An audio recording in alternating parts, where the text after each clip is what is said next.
కమలంలో cockroach కలవరం అన్నటువంటిది ఆంధ్రజ్యోతి రాధాకృష్ణ గారి ఎడిటోరియల్ కాలం. దేశ ప్రజలతో ముఖ్యంగా యువతలో అశాంతి అసహనం మేల్కొన్న విషయాన్ని జంతర్ మంతర్ ఉద్యమం ప్రస్ఫుటం చేసింది. క్షేత్రస్థాయి పరిస్థితులను గమనించిన ప్రధానమంత్రి మోడీ రాజీకి దిగి వచ్చి విద్యాశాఖ మంత్రి ధర్మేంద్ర ప్రధాన్తో రాజీనామా చేయించుకుంటారు. రాజకీయ పార్టీలు కాదు, ఇతర వ్యవస్థలు కూడా కాక్రోచ్ జనతా పార్టీ చేపట్టిన ఉద్యమాన్ని ప్రారంభంలో సీరియస్గా తీసుకోలేదు. అయితే జంతర్ మంతర్ వద్ద చోటు చేసుకున్న పరిణామాల తర్వాత ఆయా వ్యవస్థలు ఆ వ్యవస్థలోని ప్రముఖులు గొంతులు సవరించుకున్నారు. పరిస్థితులు అనువుగా లేనప్పుడు ఒక అడుగు వెనక్కి తగ్గడం ఓటమిని అంగీకరించడం కాదు, అదొక యుద్ధ నీతి. అందుకే విద్యార్థుల విషయంలో ప్రధాని మోడీ వెనక్కి తగ్గారు. ఈ చర్య ద్వారా తన ప్రభుత్వంపై యువతలో వ్యతిరేకత విస్తరించకుండా కట్టడి ప్రయత్నాలకు ఆయన శ్రీకారం చుట్టారని భావించవచ్చు. రాజకీయ నాయకులు ఇతర ప్రముఖులను అనేక బలహీనతలు ఉంటాయి. ఆ బలహీనతలను ఉపయోగించుకుని వాళ్ళందరినీ బీజేపీ పెద్దలు కట్టడి చేస్తూ వచ్చారు. ఈ కారణంగానే ప్రభుత్వాలను ప్రశ్నించాల్సిన అనేక గొంతులు మోగబోయాయి. కానీ యువత, ముఖ్యంగా విద్యార్థుల పరిస్థితి వేరు. కాంగ్రెస్ ఒకప్పుడు రాష్ట్రాలు బలమైన నాయకులను పక్కన పెట్టింది. ఫలితంగా ఇప్పుడు ఏ స్థితికి చేరిందో చూస్తున్నాం.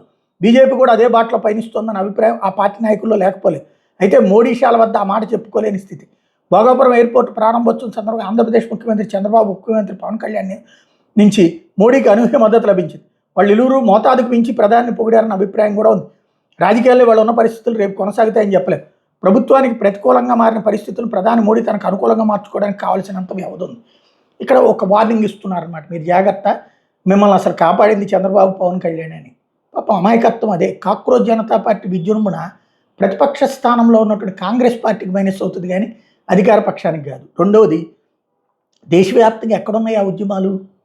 ఢిల్లీలో పోని వాళ్ళు పెట్టినటువంటి సందర్భంలో 30 రోజుల పాటు 34 రోజుల్లో 33 రోజులు ఎవడూ లేడు. 34వ రోజు వచ్చినోడు వాళ్ళు ఎవరు కాక్రోచ్ జనతా పార్టీ కార్యకర్తలు కాదని ఇప్పుడు వాళ్ళే చెప్తున్నారు. ఇప్పుడు మొన్న వాళ్ళు మీటింగ్ పెట్టుకున్నటువంటిది హోటల్లో పార్టీలు చేసుకున్నటువంటి ఆ 50 మందో 100 మందో. మిగతా వాళ్ళందరూ ఎవరు?